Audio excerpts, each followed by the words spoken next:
gudoomiyaha garabka dhalinyarada xisbiga wadani ee gobolka Togdheer Maxamed Cali Suudi oo wareysi gaar ah siinayay telefishinka caalamiga ee Ariel TV ayaa ka hadlay doorka ay dhalinyarada Soomaaliland ku leeyihiin xisbiga wadani waana kan gudoomiyaha Suudi oo faahfaahinaya arintaasi.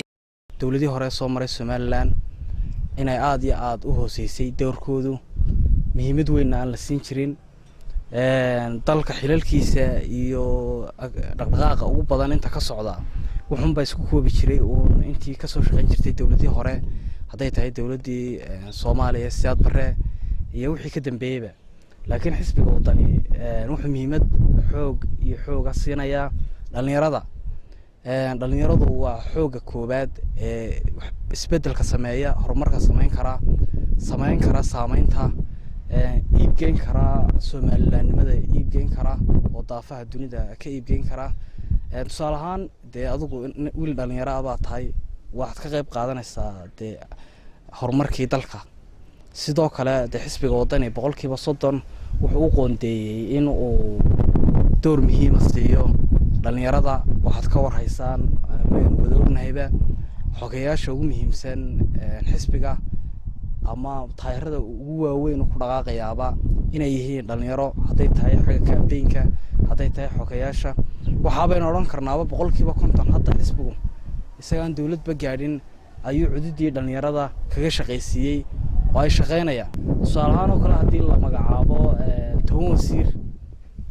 in 3 ama 4 ay noqdaan dhalinyaro maxay idinka qorsheysan inaad dhalinyarada u qaban doontaan markuu xisbiga hadduu xisbigu ku guuleysto talada dalka waxyaabaha qorsheysan kulli xisbigu wuxuu leeyahay deebu oo barnaamijkiisa xisbiga lagu soo bandhigay run ahaantii page fara badan oo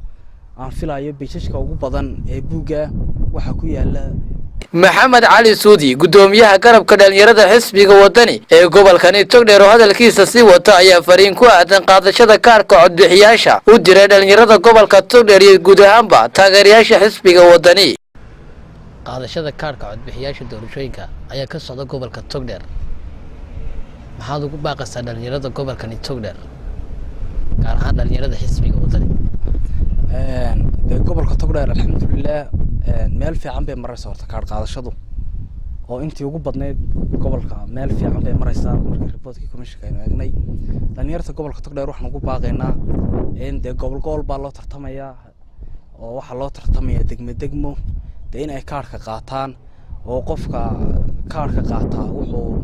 masiirkii dalka ayuu ka qayb qaadanay. ugu dambeyntii gudoomiyaha garabka dhalinyarada xisbiga wadani ee gobolka Togdheer Maxamed Cali Suudi ayaa baaq nabadeed u diray beelaha walaalaha ee ku dirsan deegaanka darar weyn ee degmada Ceelaf Weyn ee galbeedka gobolka Sanaag